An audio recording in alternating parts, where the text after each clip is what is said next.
కలుగునుగాక. దేవుని సన్నిధిలో మీ ఎదుట నిలబడటానికి దేవుడు నాకు ఇచ్చిన ఈ యొక్క చక్కటి అవకాశాన్ని బట్టి దేవుని స్తుతిస్తున్నాను. ఈ యొక్క దినాన దేవుడు తన ఉచితమైన కృపను బట్టి మీ ఎదుట నిలబడటానికి దేవుడు ఇచ్చిన సమయాన్ని బట్టి ప్రభుని స్తుతిస్తున్నాను. హల్లెలూయా. అందరూ బాగున్నారండి? ఒక చరణం పాడుకుని ప్రభు వాక్యాన్లోకి మనం వెళ్దాం. తృణీకరింపబడే విసర్జింపబడెను, తృణీకరింపబడే విసర్జింపబడెను, దుఃఖాక్రాంతుడాయే వ్యసనముల భరించేన్, దుఃఖాక్రాంతుడాయే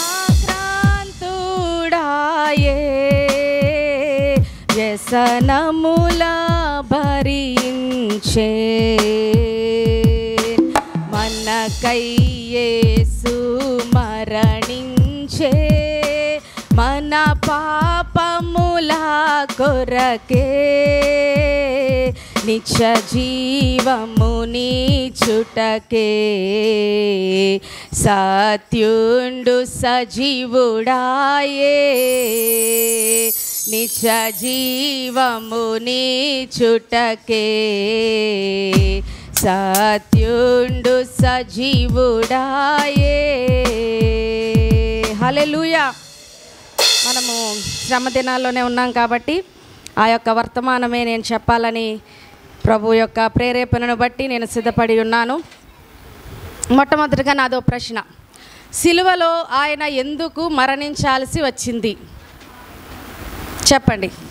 మీకు తెలిసిన విషయాలు ఎన్నుంటే అన్ని మీరు చెప్పాలి. సిలువలో ఆయన ఎందుకు మరణించాల్సి వచ్చింది చెప్పండి. ఒకరు మన పాపముల కొరకు,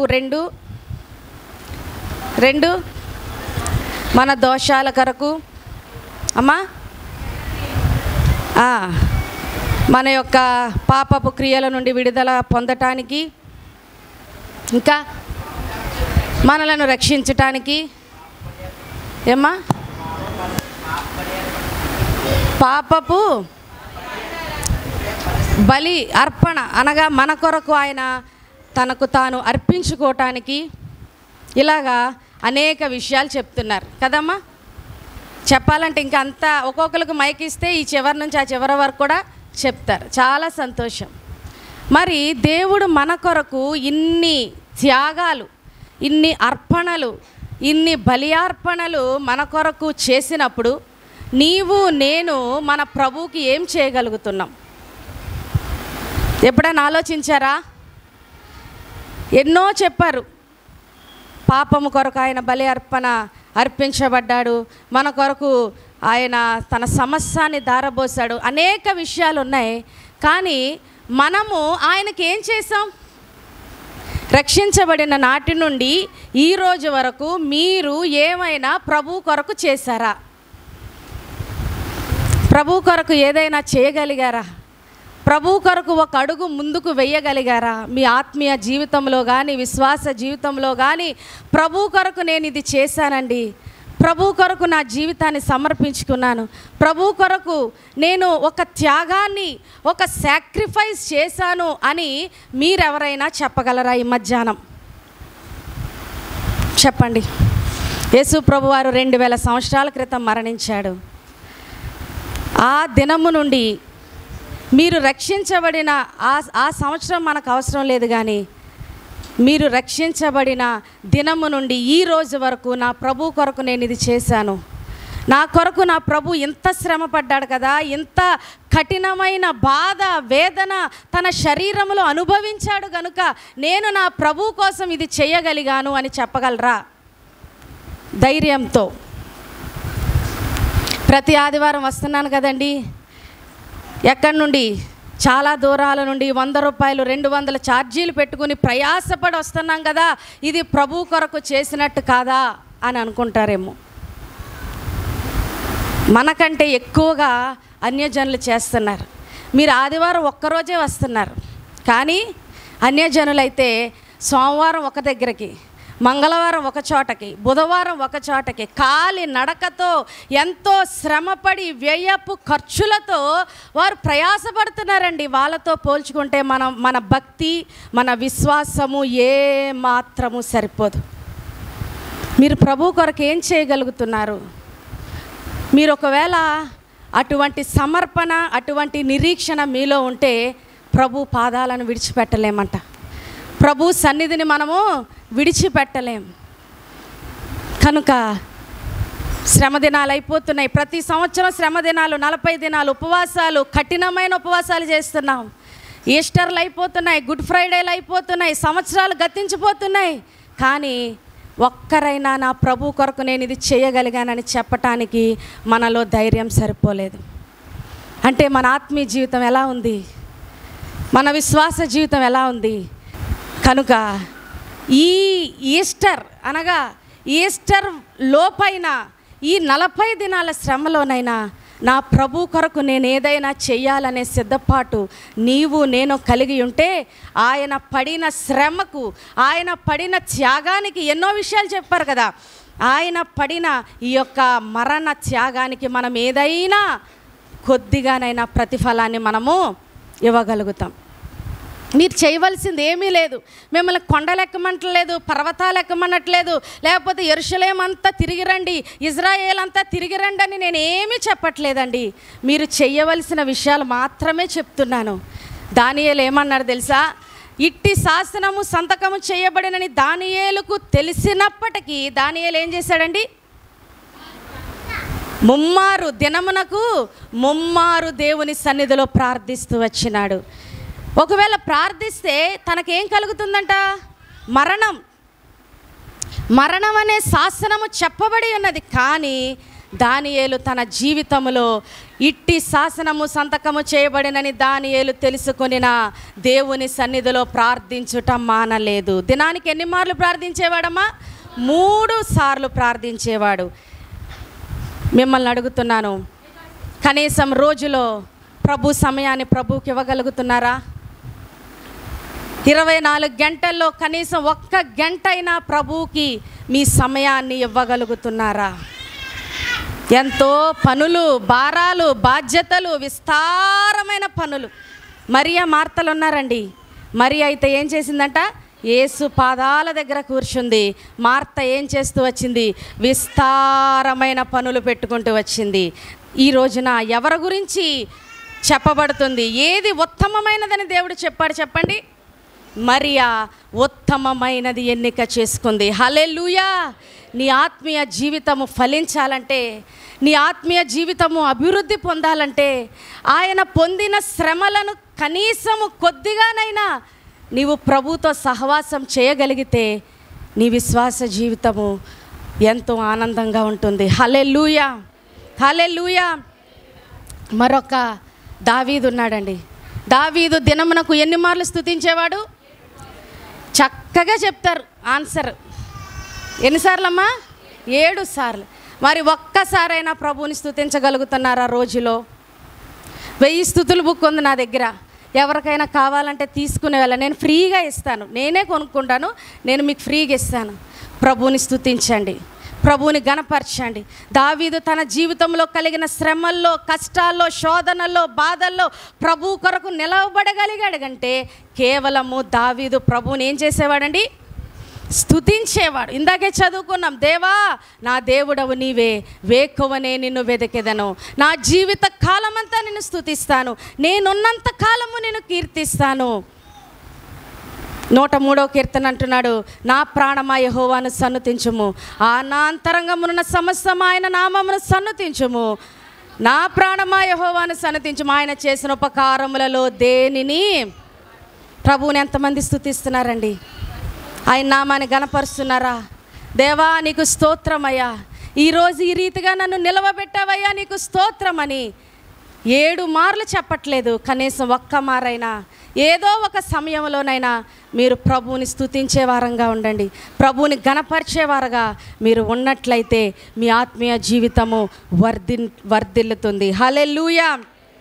3వది, దేవుడు మీకు అనుగ్రహిస్తున్న మీ కష్టార్జితములో దేవుని భాగము దేవునికి ఇవ్వగలుగుతున్నారా? దేవుని యొక్క శ్వాసము, దేవుని భాగము, ఇది దేవునికి చెందినది అని మీ యొక్క భాగాలలో ప్రభువుకి నమ్మకముగా తీసుకుంటున్నారా లేదా? ఎప్పుడైతే మీరు ప్రభువుని గణపరుస్తారో మీ కష్టార్జితాన్ని దేవుడు దీవిస్తాడు. మీ కష్టార్జితాన్ని, మీ యొక్క ప్రయాసను ఆయన దీవిస్తాడండి. ఒక విధవరాలు ఏం చేసిందంట? దేవుని సన్నిధిలో తనకున్నదంతా ప్రభుకి సమర్పించుకుంది. ఆమె అందరికంటే దేవుని చేత కొనియాడబడింది. హల్లెలూయా. మీకున్నదంతా నేనేమని చెప్పను, కానీ దేవుని భాగము దేవునికి నమ్మకముగా చెల్లించండి. అప్పుడు దేవుడు మిమ్మల్ని వర్ధిల్ల చేస్తాడు. 4వది, దేవుని కొరకు మీరు రోషము కలిగి జీవించాలి. ఎలా జీవించాలండి? షద్రక్, మేషక్, అబేద్నెగోలు ఉన్నారు. వారి ముందర ఒక విగ్రహము నిలవబడి ఉంది. రాజు ఆజ్ఞాపించాడు, ఎవరైనా ఈ విగ్రహాన్ని, ఈ ప్రతిమకు నమస్కారం చేయండి. ఒకవేళ చెయ్యని పక్షములో మీరు ఎక్కడికి పడిపోతారంట? అగ్నిగుండములో వేయబడతారు. కానీ షద్రకు, మేషక్, అబేద్నెగోలు ఒక్కరు మాత్రమే ఆ ఊరిలో, ఆ ప్రాంతంలో, ఆ దేశంలో 3 యవనస్తులు మాత్రమే దేవుని కొరకు రోషముగా నిలవబడినారు. హల్లెలూయా. మనము ప్రభు కొరకు రోషంగా నిలవబడగలుగుతున్నామా? ఎంతమంది ప్రభు కొరకు రోషంగా నిలవబడుతున్నారండి? ఇది నేను చెయ్యను అని చెప్పగలుగుతున్నారా? మీరే ఆహ్వానిస్తున్నారు ప్రత్యేకంగా, రండి రండి అని. వాళ్ళతో పాటు మీరు కూడా పాలు పంపులు పొందుతున్నారు. దేవుని వాక్యంలో ఉంది, యేసు ప్రభువారు ఎప్పుడైతే ఆరోహణమైపోతున్నాడో ఆ సమయంలో ఏమన్నాడంటే, తన శిష్యులను పిలిచి, మీరు సర్వలోకమునకు వెళ్ళి సర్వ సృష్టిని సువార్త చేయండి, సువార్త ప్రకటించండి, నా నిమిత్తము మీరు వెళ్ళి ప్రకటించండి అంటే, మనవారు ఏం చేస్తున్నారంటే దేనికి ప్రకటిస్తున్నారు? దీనికి రండి, దానికి రండి అని ప్రకటిస్తున్నాం. దేవుని శిష్యులుగా అవ్వటం కాదు, కానీ మనమే వారికి శిష్యులమైపోతున్నాం. ఎంతో దుఃఖకరమైన విషయం ఇది. మీరు ప్రత్యేకంగా మీ సాక్ష్యమును మీరు కాపాడుకోగలిగితేనే మీ ఇంటి వారు రక్షణలోనికి వస్తారు. నువ్వే ప్రత్యేకంగా లేకపోతే, నువ్వే దేవుని కొరకు రోషముగా నిలవబడకపోతే, ఇంకా నీ భర్త కొరకు ఎంతకాలమైనా ప్రార్థన చేయి, నీ ఇంటి వారి కొరకు ప్రార్థన చేయి, నీ బంధువుల కొరకు ప్రార్థన చేయి, వాళ్ళెవ్వరూ కూడా దేవుని తట్టు తిరగరు.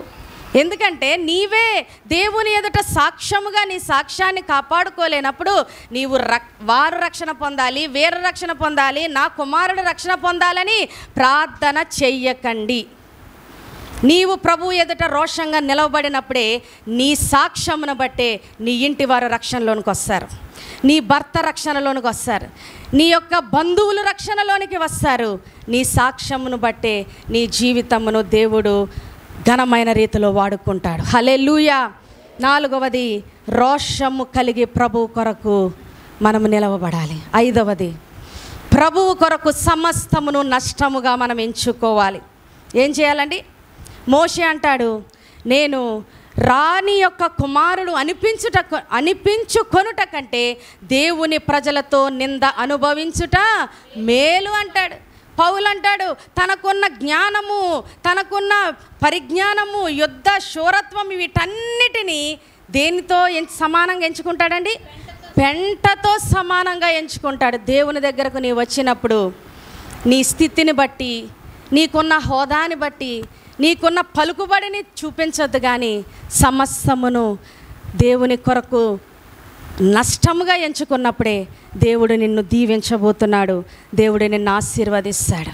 5వది, యోబు తన కష్టములో, తన శ్రమలో దేవునిని స్తుతించే భాగ్యాన్ని పొందుకున్నాడు. యెహోవా ఇచ్చెను, యెహోవా తీసుకొనెను, యెహోవా నామమునకు స్తుతి మహిమ కలుగునుగాక. ఈ విధంగా నువ్వు చెప్పగలుగుతున్నావా? నీ శ్రమల్లో, నీ కష్టాల్లో ప్రభువుని స్తుతించగలుగుతున్నావా? లేదంటే ప్రభువుకి దూరం అయిపోతున్నావా? ప్రభువును, నా ప్రభు నాకేం చేశాడని దేవుణ్ణి నువ్వు ఏం చేస్తున్నావు? దూషిస్తున్నావా? లేదంటే దేవుడు నాకు అన్యాయం చేశాడని అంటున్నావా? నీ కష్టములో ప్రభువుని స్తుతించగలుగుతున్నావా?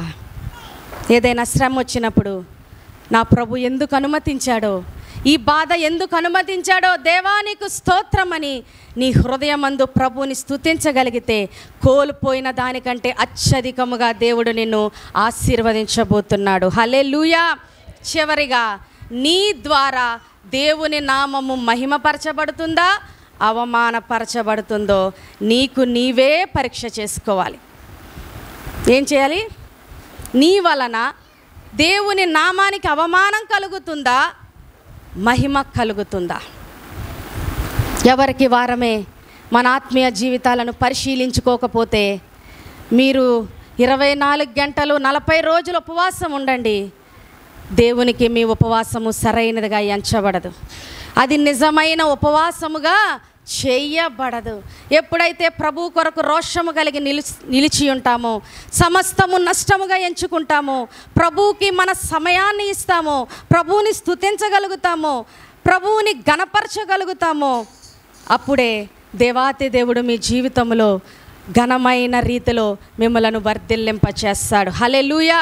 ప్రియుడా, నీ ఆత్మ వర్ధిల్లుచున్న ప్రకారము మీరు అన్ని విషయములలోనూ వర్ధిల్లాలి. అన్ని విషయాలలో నీవు ఆత్మీయంగా వర్ధిల్లితేనే నీ యొక్క జీవితము, నీ కుటుంబ జీవితము, నీ యొక్క సమస్తాన్ని దేవుడు దీవిస్తాడు. మన ఆత్మీయ జీవితంలో కూడా ఈ రీతిగా నీవు ఫలిస్తేనే దేవుని యొక్క త్యాగాన్ని, దేవుని యొక్క బలిని నీవు అంగీకరించగలుగుతావు. ఒకవేళ ఈ రీతిగా మనం జీవించకపోతే ప్రతి దినము మనం ఆయనను సిలువ వేసిన వారమే. ప్రతి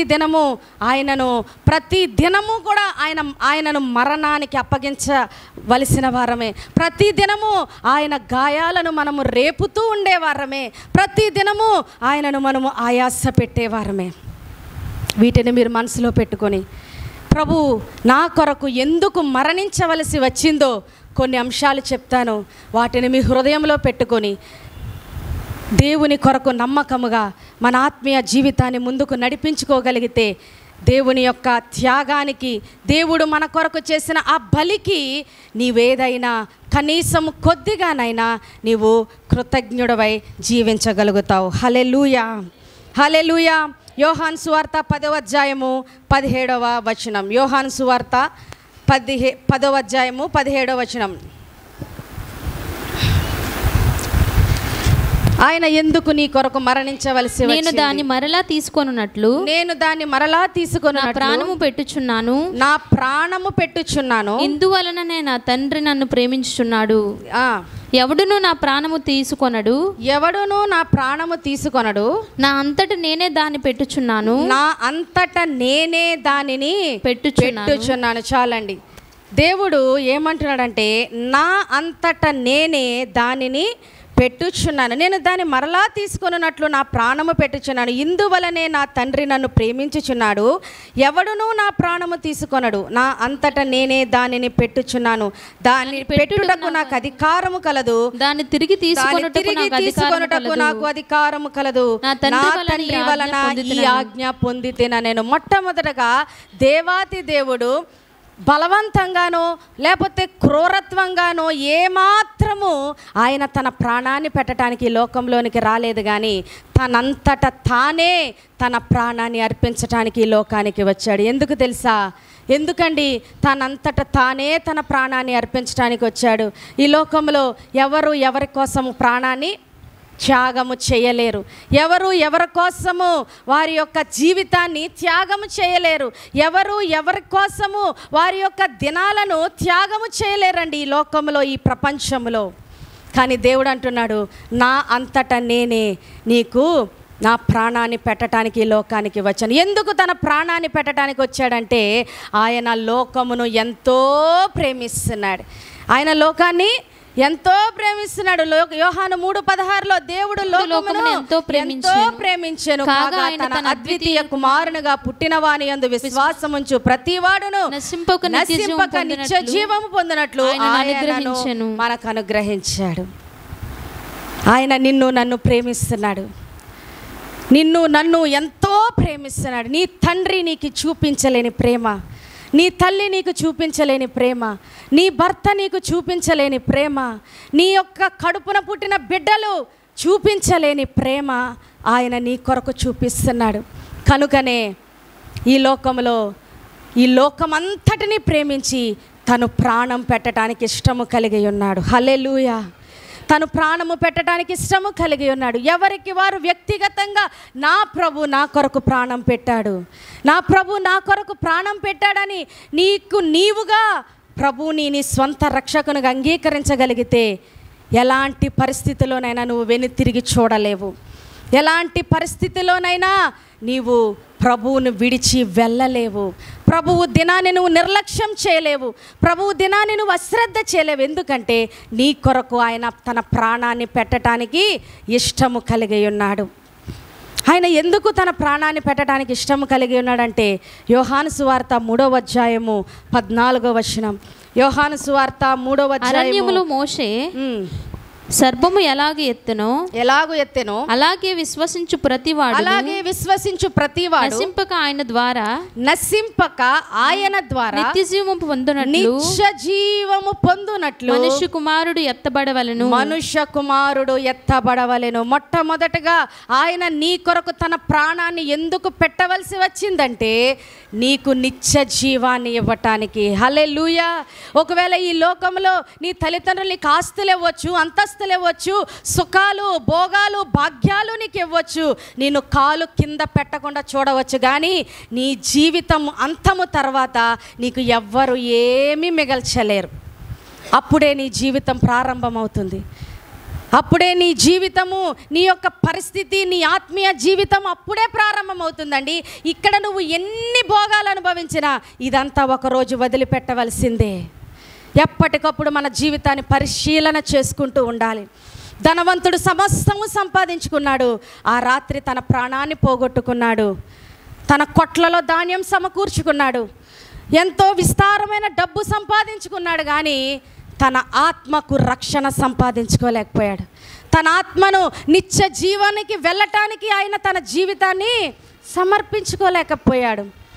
అప్పుడు నరకంలో ఏం చేస్తున్నాడు? తను యాతన పడుచున్నాడు. అయ్యా ప్రభువా,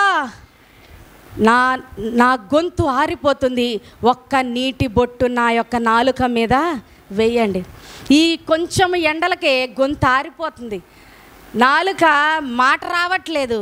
కానీ భయంకరమైన అగ్నిగుండంలో పరిస్థితి ఎలా ఉంటుందో ఒక్కసారి మనం ఆలోచిద్దాం. నీ జీవితం ఇది కాదండి, ఇది నీ జీవితం కానే కాదు, ఇది అశాశ్వతమైనది. ఇంతకంటే గొప్పవారు, ధనికులు, కోటీశ్వరులు, సామంతులు ఈ లోకాన్ని విడిచి వెళ్ళిపోతున్నారు తెలుసా? వాళ్ళ బ్రతుకుతో వాళ్ళ జీవితాలతో పోల్చుకుంటే నా బ్రతుకులు, వాళ్ళు వేసుకున్న చెప్పుల ఖరీదు కూడా సరిపోదేమో. కానీ ఆయన ఎందుకు తన ప్రాణాన్ని పెట్టవలసి వచ్చిందంటే నీకు నిత్య జీవాన్ని ఇవ్వటానికి. నీ జీవితం అక్కడ నుండే ప్రారంభమవుతుంది గనుక నీవు నిత్య నరకములో ప్రవేశిస్తే నా బిడ్డ బ్రతకలేడు, నా బిడ్డ యాతను అనుభవించలేడు గనుక నా యొక్క బిడ్డను నిత్యత్వంలోనికి నడిపిస్తాను. అదే నా ప్రభు యొక్క టార్గెట్ అయి ఉంది. హల్లెలూయా. మరి ఈరోజు నీ గురి ఏమై ఉంది? నీ టార్గెట్ ఏమై ఉంది? ఆహా, నా టార్గెట్ ఏంటంటే నా కుమారుడికి ఒక చక్కటి పొలాన్ని కొనాలండి, నా కుమార్తెలు ఉన్నారు వారికి బంగారం కొనాలి, లేకపోతే నేను ఆస్తులు సంపాదించుకోవాలి, అంతస్తులు సంపాదించుకోవాలనే టార్గెట్ పెట్టుకుంటున్నారేమో మీరు ఈ లోకంలో. ఇది శాశ్వతమైనది కాదు. నీ ప్రభు పెట్టుకున్న టార్గెట్ నువ్వు పెట్టుకోగలిగితేనే ఆయన మరణానికి, ఆయన త్యాగానికి నీవు ఏదైనా నీ జీవితాన్ని, ఆయన రుణాన్ని మనం తీర్చుకోగలుగుతాం. హల్లెలూయా. నిత్యత్వం కొరకు మనం పోరాడాలి. నిత్య జీవంలోనికి నీవు ప్రవేశించడానికి నీ ఆత్మీయ జీవితాన్ని ఎప్పటికప్పుడు పరీక్షించుకుంటూ పరిశీలించుకుంటూ నువ్వు ముందుకు కొనసాగగలిగితే నీ ప్రభు త్యాగానికి ఒక అర్థం ఉంటుంది. హల్లెలూయా. రెండవది చూద్దాం. మత్తయి సువార్త 20వ అధ్యాయము 28వ వచనం. మత్తయి సువార్త 20వ అధ్యాయము 28వ వచనం. అలాగే మనుష్య కుమారుడు పరిచారము చేయించుకొనుటకు రాలేదు గాని పరిచారము చేయుటకును అనేకులకు ప్రతిగా విమోచన క్రయధనముగా తన ప్రాణమును ఇచ్చుటకు వచ్చెను. చాలండి, నేను త్వరగా చెప్తాను, సమయం అయిపోయింది. రెండవదిగా ఆయన ఈ లోకంలో ఎందుకు మరణించాల్సి వచ్చిందంటే అనేకులకు ప్రతిగా విమోచన క్రయధనమును నీకు ఇవ్వటానికి వచ్చాడు. అనగా నిన్ను విమోచించటానికి, నిన్ను రక్షించుకోవటానికి, నిన్ను నీ జీవితంలో నీ యొక్క పాపానికి, శాపానికి గురైపోయిన నీ యొక్క ఆత్మీయ జీవితాన్ని విమోచించటానికి ఆయన ఈ లోకంలోనికి మరణించాల్సి వచ్చింది.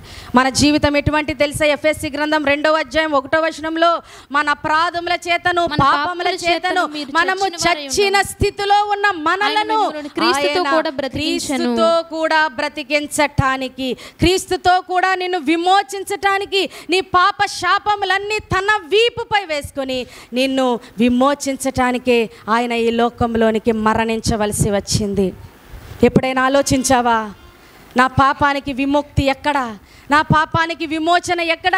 నా పాపానికి ఈ యొక్క ముగింపు ఎక్కడా అని నువ్వు ఎన్ని చోట్లకు వెళ్ళినా నువ్వు ఎక్కడా దొరుకుకోలేదు. కానీ ప్రభు రక్తంలో నువ్వు కడగబడితే, ఆయన రక్తంలో నీవు విమోచించబడినప్పుడే నిత్యత్వంలోనికి నీవు నడిపించబడగలుగుతావు. హల్లెలూయా. మూడవది, ఫిలిప్పీ రాసిన పత్రిక 2వ అధ్యాయము 8వ వచనం. ఫిలిప్పీలు 2వ అధ్యాయము 8వ వచనం. మరియు చదవండి. ఆయన ఆకారమందు మనుష్యుడిగా కనబడి మరణము పొందునంతగా అనగా శిలువ మరణము పొందునంతగా విధేయత చూపినవాడై తను తాను తగ్గించుకొనెను.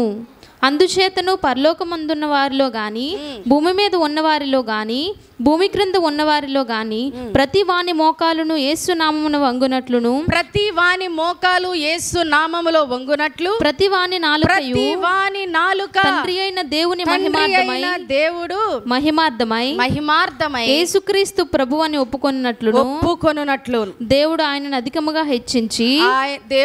అధికముగా హెచ్చాలండి. ఎందుకు ఆయన తన యొక్క జీవితాన్ని, తన మరణాన్ని మన కొరకు ధారపోసాడంటే, ప్రతి మోకాలు యేసు నామములో వంగటానికి, ప్రతి నాలుక దేవునిని స్తుతించటానికి. నిజమే కదా? యేసు ప్రభు వారు ఒకవేళ మన కొరకు మరణించకపోతే మన మోకాళ్ళు వంగేదా? అప్పగించితిని. అదేమనగా లేఖనముల ప్రకారము క్రీస్తు మన పాపముల నిమిత్తము మృతి పొందెను, సమాధి చేయబడెను, లేపబడెను. చూడండి, నాకు ఇయ్యబడిన ఉపదేశమును మొదట మీకు అప్పగించినది ఏమనగా, లేఖనముల ప్రకారము క్రీస్తు మన పాపముల నిమిత్తము మృతి పొందెను. ఆయన ఎందుకు నీ కొరకు, నా కొరకు మరణించవలసి వచ్చిందంటే, మన పాపముల నిమిత్తమై, మన దోషముల నిమిత్తమై, మన అపరాధముల నిమిత్తమై, మన అతిక్రమముల నిమిత్తమే ఆయన మరణించవలసి వచ్చింది. ఎందుకంటే పాపము వలన వచ్చు జీతము మరణం. ఆదాము నుండి మనకి ఏమి సంక్రమించిందండి? పాపము సంక్రమించింది. ఈ యొక్క ఆదాము నుండి వచ్చిన ఈ యొక్క పాపము నుండి ఆయన నిన్ను విడిపించటానికి, నిన్ను రక్షించటానికి ఆయన ఈ లోకములో తన ప్రాణాన్ని అర్పించవలసి వచ్చింది. హెబ్రీ 9వ అధ్యాయము 26వ వచనం. హెబ్రీలు రాసిన పత్రిక 9వ అధ్యాయము 26వ వచనం. రెండవది గలతీ 3వ అధ్యాయము 13 నుండి ఒకరు చదవండి. హెబ్రీ 9:26. అట్లైన ఎడల జగత్తు పునాది వేయబడిన మొదలుకొని ఆయన అనేక పర్యాయములు శ్రమ పడవలసి వచ్చెను. అయితే ఆయన యుగయుగములు సమాప్తి యందు తను తానే బలిగా అర్పించుకొనుట వలన పాప నివారణ చేయుటకై ఒక్కసారే ప్రత్యక్షపరచబడెను. అనగా మన పాపములను నివారించటానికి. అంటే ఒక్కసారే మనం పాపం చేయట్లేదు, కానీ ప్రతి దినము ఏదో విషయంలో మనం ప్రభు ఎదుట పాపము చేస్తూనే వస్తున్నాం. సమూయేలు గ్రంథంలో ఉంటుంది, నీవు దేవుని ఎదుట ప్రార్థించుట మానుట వలన, సమూయేలు అంటాడు, ప్రభువా నీ సన్నిధిలో నేను ప్రార్థించుట మానితే నేను పాపము చేసిన వాడనగుదును. అంటే ఒక్క దినము మనం ప్రార్థించకపోతే మనం ఏదో ఘోరమైన పాపం చేయక్కర్లేదు, కానీ ఆత్మీయ జీవితంలో నీవు పాపం చేసిన వాడవే. ఆత్మీయ జీవితంలో ప్రభు ఎదుట నీవు దోషిగా నిలవబడవలసిన వాడవే. కనుక ప్రతిదినము ఆయన మన పాపమును నివారణ చేయకపోతే, పాప నివారణ మన జీవితంలో జరగకపోతే మనం ఈరోజు ఈ స్థితిలో ఉండేవారము కాదు. హల్లెలూయా. హల్లెలూయా. మన పాపమును నివారించటానికి ప్రతి దినము ఆయన సన్నిధిలో మనం చేసే దోషాలు, అపరాధాలు, పాపములు, అతిక్రమములు అన్నీ దేవుని సన్నిధిలో నుండి మనలను విమోచించటానికి ఆయన ఈ లోకంలోనికి మరణించవలసి వచ్చింది. గలతీ పత్రిక 3వ అధ్యాయము 13వ వచనం. గలతీ 3వ అధ్యాయము 13వ వచనం, 14వ వచనం. ఆత్మను గూర్చిన వాగ్దానము విశ్వాసము వలన మనకు లభించినట్లు అబ్రహాము పొందిన ఆశీర్వచనము క్రీస్తు యేసు ద్వారా అన్యజనులకు కలుగుటకై క్రీస్తు మన కోసము శాపమై మనలను ధర్మశాస్త్రం యొక్క శాపము నుండి విమోచించెను. ఇక్కడ 2 మాటలు కనిపిస్తున్నాయి. ఒకటి, అబ్రహాము ఆత్మను గూర్చిన వాగ్దానము విశ్వాసము వలన మనకు లభించినట్లు అబ్రహాము పొందిన ఆశీర్వచనము క్రీస్తు యేసు ద్వారా అన్యజనులమైన మనకు కలుగుతుంది. హల్లెలూయా. మనము అబ్రహాము సంతానము కాదు కానీ, అబ్రహాము వంశీకులము కాదు కానీ, మనము అన్యజనులము, పరజనులమై ఉన్నాం. ఇటువంటి మనకు కూడా అబ్రహాముకు ఏ ఆశీర్వాదం అయితే ఇచ్చినాడో ఆ ఆశీర్వాదానికి హక్కుదారులుగా చేయటానికి, ఆశీర్వాదమునకు వారసులుగా చేయటానికి ఆయన ఈ లోకంలోకి వచ్చి మరణించవలసి వచ్చింది. అంతేకాదండి, తరువాత శాపము నుండి, శాపమై మనలను, ధర్మశాస్త్రం యొక్క శాపము నుండి మనలను విమోచించిన వాడుగా ఉంటున్నాడు. ఆయన మన కొరకు ఏం చేయబడ్డాడంట? శాపముగా చేయబడ్డాడు. శాపముగా చేయబడి మనము శాపగ్రస్తులమైన మనలను విమోచించి ఆయన మన కొరకు శాపగ్రాహి అయిపోయాడు. హల్లెలూయా. ఎప్పుడైతే శాపము తన మీదకు వచ్చిందో తన జీవితంలో మరణము అనుభవించవలసి వచ్చింది. ఆ శాపము నుండి మనల్ని కొట్టివేశాడు. అబ్రహాము యొక్క ఆశీర్వాదమును దేవుడు అన్యజనులమైన మనకు అనుగ్రహించటానికి ఆయన మరణించవలసి వచ్చింది. చూడండి, మత్తయి సువార్త 6వ అధ్యాయము ఇంకా 2 వచనాలు నేను చూపించి నేను ఈ యొక్క వాక్యాన్ని ముగించబోతున్నాను. యేసు ప్రభువారు చూడండి, యోహాను సువార్త 19వ అధ్యాయం 30వ వచనంలో, యేసు ఆ చిరక పుచ్చుకొని సమాప్తమైనదని చెప్పి తల వంచి ఆత్మను అప్పగించాను. ఇది ఒక వచనం. అయితే మరొక వచనం ఏంటంటే, ప్రభువు తన యొక్క మరణ సమయంలో ఎంతో దుఃఖపడిపోతున్నాడు, ఎంతో వేదన పడుతున్నాడు. ప్రభువా, నీ చిత్తమైతే ఈ గిన్నె నా యొద్ద నుండి తొలగించు, అయినా కూడా నా చిత్తము కాదు, నీ చిత్తమే నా జీవితంలో జరుగునుగాక. అనగా ఆయన ఎందుకు మరణించవలసి వచ్చిందో తెలుసా? తండ్రి చిత్తాన్ని నెరవేర్చటానికి ఆయన తన జీవితాన్ని మన కొరకు అప్పగించబడవలసి వచ్చింది. దీన్ని బట్టి మనము దేవుని చిత్తాన్ని నెరవేర్చగలుగుతున్నామా? దేవుని ఉద్దేశాన్ని నెరవేర్చగలుగుతున్నామా? దేవుడిచ్చిన ఆజ్ఞలను మనము నెరవేర్చగలుగుతున్నామో లేదో మనము పరిశీలన చేసుకుంటే, తండ్రి అయితే మన ప్రభువు తండ్రి చిత్తాన్ని నెరవేర్చడానికి ఆ యొక్క మరణాన్ని తను ఏం చేశాడు? ఆహ్వానించుకున్నాడు. తన శరీరాన్ని నలగొట్టడానికి ఆయన ఇష్టము కలిగి ఉన్నాడు కనుక ఆ యొక్క తండ్రి చిత్తాన్ని తను నెరవేర్చాడు. మనము కూడా దేవుని చిత్తాన్ని నెరవేర్చే వారముగా మనము ఈ లోకంలో ఉండగలిగినప్పుడు ప్రభు యొక్క మరణానికి మనము ఎంతో ఆయన యొక్క మరణాన్ని మనము అనుభవించవలసిన వారంగా ఉంటున్నాం. చూడండి, ఎఫెసీ గ్రంథము 2వ అధ్యాయము 14వ వచనం. ఎఫెసీ 2వ అధ్యాయము 14-15 వచనాలు. ఆయన మన సమాధానమై ఉండి మీకును మాకును ఉండిన ద్వేషమును అనగా విధి రూపకమైన ఆజ్ఞలు గల ధర్మశాస్త్రమును తన శరీరమందు కొట్టివేయుట చేత మధ్యగోడను పడగొట్టి మన ఉభయులను ఏకము చేసిన అనగా యేసు ప్రభు వారి యొక్క మరణము ఏమి తీసుకొచ్చిందంటే, తండ్రికిని మనకును మధ్య ఏమి తీసుకొచ్చిందండి? సమాధానము. మన ఉభయులను ఏకము చేసిన పరిశుద్ధాత్మ దేవుడు. తండ్రి యొక్క మరణము, తండ్రి యొక్క శిక్ష నుండి, తండ్రి యొక్క రోషము నుండి, కోపము నుండి దేవుడు మనల్ని బ్రతికించటానికి. చూడండి, వ్యభిచారములో పట్టబడిన స్త్రీ యేసు ప్రభు దగ్గరకు తీసుకొచ్చినప్పుడు తన పాపము వలన తను ఏమనుభవించాలి? మరణం అనుభవించాలి, శిక్ష అనుభవించాలి. అయితే యేసు ప్రభు వారు ఏం చేశారు? ఎవరు కూడా ఏమీ చేయకుండా ఆ యొక్క వ్యభిచారములో పట్టబడిన స్త్రీని యేసు ప్రభు వారు రక్షించాడు. ఆ యొక్క శిక్ష, ఆ యొక్క మరణము ఎవరు అనుభవించారమ్మా? దేవాతి దేవుడు అనుభవించాడు. అనగా తండ్రికిని ఆ స్త్రీకిని మధ్య ఏమి కలగజేశాడు? యేసు ప్రభువారు సమాధానము కలగజేశాడు. వారిరువురి మధ్య ఉభయులను ఏకము చేశాడు. ద్వేషాన్ని కొట్టివేశాడు, పాపాన్ని కొట్టివేశాడు. ఆ యొక్క శిక్షను ఆయన భరించవలసి వచ్చింది. చూడండి, యోహాను సువార్త చివరిగా ఎఫెసీ 5వ అధ్యాయము 27వ వచనం ఒకరు చదవండి. రోమాపత్రిక 5వ అధ్యాయము 9వ వచనం ఒకరు చదవండి.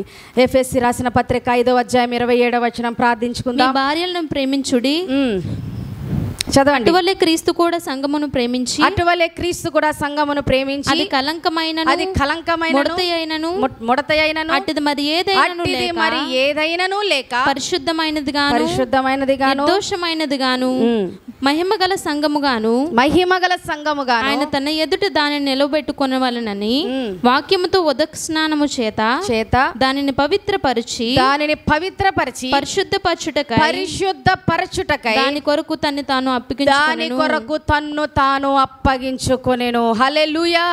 ఈ లోకంలో పరిశుద్ధుడు లేడు, నీతిమంతుడు ఒక్కడను లేడు. ఆయన ఒక్కడే పరిశుద్ధుడై ఉన్నాడు.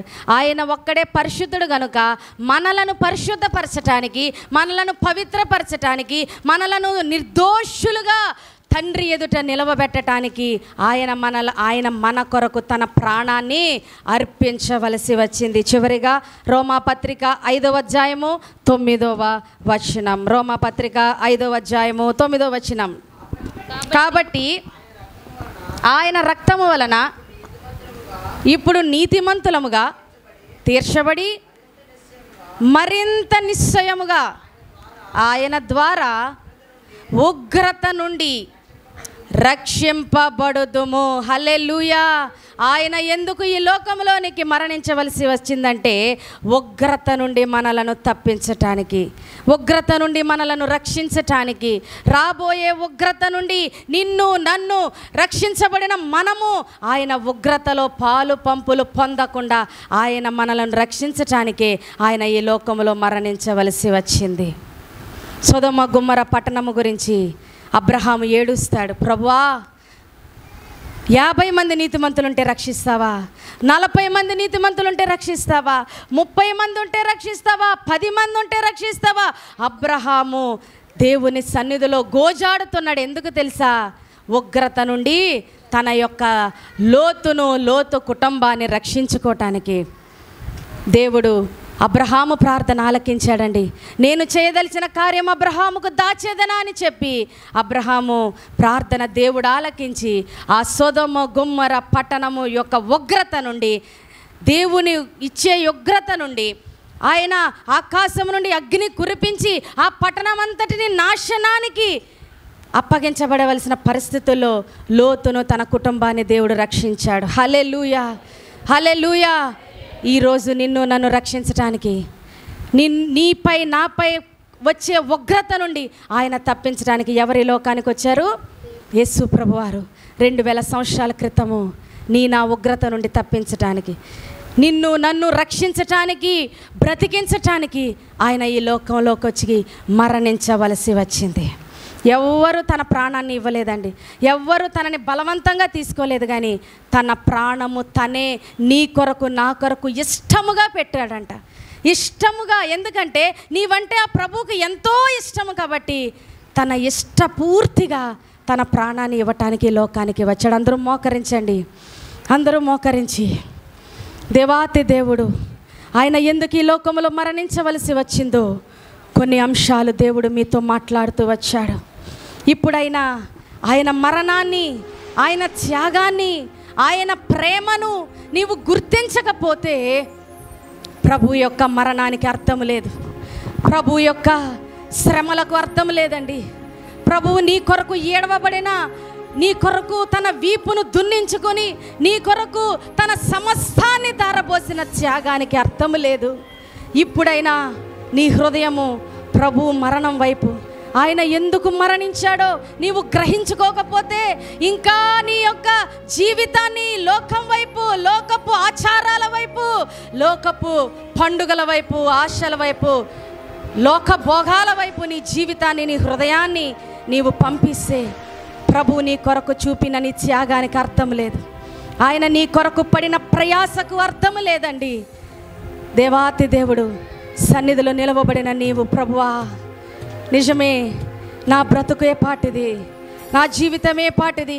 ఒకవేళ ఈ లోకంలో ఎవరైనా నీ కష్టంలో నిన్ను ఆదుకుంటేనే, నీ నష్టంలో నిన్ను ఆదుకుంటేనే, ఒక మనుషుడుగా నీకు సహాయము చేస్తేనే వానికి ఎంతో రుణపడిపోయి ఉంటున్నావే. నీ కొరకు తన ప్రాణాన్ని అర్పించిన దేవుడు, నీ కొరకు తన సర్వాన్ని దారబోసిన దేవునికి నీ జీవితాన్ని అర్పించవా? నీ బ్రతుకును అర్పించవా? నీ హృదయాన్ని ఆయనకు అర్పించవా? ఆయన నిన్ను ప్రేమిస్తున్నాడు, నిన్ను పోషిస్తున్నాడు, నిన్ను నడిపిస్తున్నాడు, నిన్ను బ్రతికిస్తున్నాడు, నిన్ను ఆదుకుంటున్నాడు, నీ కన్నీరు తుడుస్తున్నాడు, నీ వేదనలో నీకు తోడై ఉంటున్నాడు, నీ జీవితంలో ఎన్నో కార్యాలు జరిగిస్తూ వస్తున్నాడు. మేలు అనుభవించటానికే కానీ కీడు అనుభవించటానికి తగమా అని యోబు అంటున్నాడు. ఒకవేళ చిన్న శ్రమ రాగానే ప్రభువుని విడిచిపెడుతున్నావేమో, చిన్న బాధ రాగానే ప్రభువుకి దూరం అయిపోతున్నావేమో, ఇక సమయం లేదు.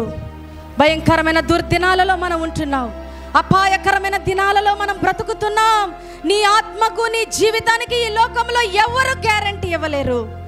నీ ఆత్మకు నీవే ఉత్తరవాదివి, నీ ఆత్మకు నీవే తీర్పు తీర్చుకోవాలి. సమయం ఉన్నప్పుడే, దీపం ఉన్నప్పుడే నీ ఇల్లు, నీ జీవితము, నీ ఆత్మ నీవు రక్షించుకోగలిగితేనే ప్రభు యొక్క మరణానికి, ప్రభు యొక్క బలియాగానికి ఒక అర్థం ఉంటుంది. ప్రభువా, అందరూ ప్రార్థించండి, మౌనముగా ఉండొద్దు. దేవా, నీవు నా కొరకు ఎందుకు మరణించావో ఇప్పటి వరకు ఒకవేళ ఇన్ని సంగతులు నేను గ్రహించుకోలేకపోయానేమో, ప్రభువా నన్ను క్షమించు. నిత్య జీవములోనికి నన్ను నడిపించటానికి ఈ లోకానికి నీ ప్రాణాన్ని ఇచ్చినవయ్యా. నాకు విమోచన క్రయధనముగా ఈ లోకానికి వచ్చినవయ్యా. నా మోకాలు నీ నామములో వంగునట్లుగా నా నాలుక నేను స్తుతించటానికి ఈ లోకానికి వచ్చినవయ్యా. నా పాపముల కొరకే, నా పాపముల దోషముల యొక్క నివారణకు ఈ లోకానికి వచ్చావు. అబ్రహాము నుండి వచ్చే ఆశీర్వాదాన్ని ఇవ్వటానికి ఈ లోకానికి వచ్చావయ్యా. ఈ లోకములో మరణించవలసి వచ్చావయ్యా. శాపము, నీవు నా కొరకు శాపగ్రాహిగా చేయబడి నా శాపము నుండి నన్ను విమోచించటానికి నాయన నీ ప్రాణాన్ని అర్పించినావు. నన్ను బ్రతికించటానికి లోకంలోనికి వచ్చావయ్యా. ఓ పాపము చేత, అపరాధముల చేత చచ్చిన స్థితిలో ఉన్న నన్ను క్రీస్తు యేసుతో నన్ను బ్రతికించావు. దేవా, నీ చిత్తాన్ని నెరవేర్చే బిడ్డగా నన్ను మార్చు తండ్రి. నాకును తండ్రికి నీ మధ్య ద్వేషమును కొట్టివేశావు. నాకును తండ్రికి నీ మధ్య ఉన్న అపరాధమును, అతిక్రమాన్ని కొట్టివేసి తండ్రితో నన్ను ఐక్యపరిచావయ్యా. ఇది నాన్న తండ్రి, నాయనా అనుకునే గొప్ప భాగ్యము నాకు అనుగ్రహించావయ్యా. నాకు అనుగ్రహించావు. తండ్రితో నాకు సమాధానం ఏర్పరిచినావు. నన్ను పరిశుద్ధపరచటానికి, నన్ను పవిత్రపరచటానికి, నిర్దోషిగా తండ్రి ఎదుట నిలవబెట్టడానికి ఈ లోకంలో నీ ప్రాణాన్ని నాకు అర్పించినావు తండ్రి. ఉగ్రత నుండి నన్ను రక్షించటానికి, రాబోయే ఉగ్రత నుండి, రాబోయే భయంకరమైన శ్రమ నుండి, రాబోయే భయంకరమైన శోధన నుండి నన్ను తప్పించటానికి ఈ లోకంలో ఆయన మరణించవలసి వచ్చింది.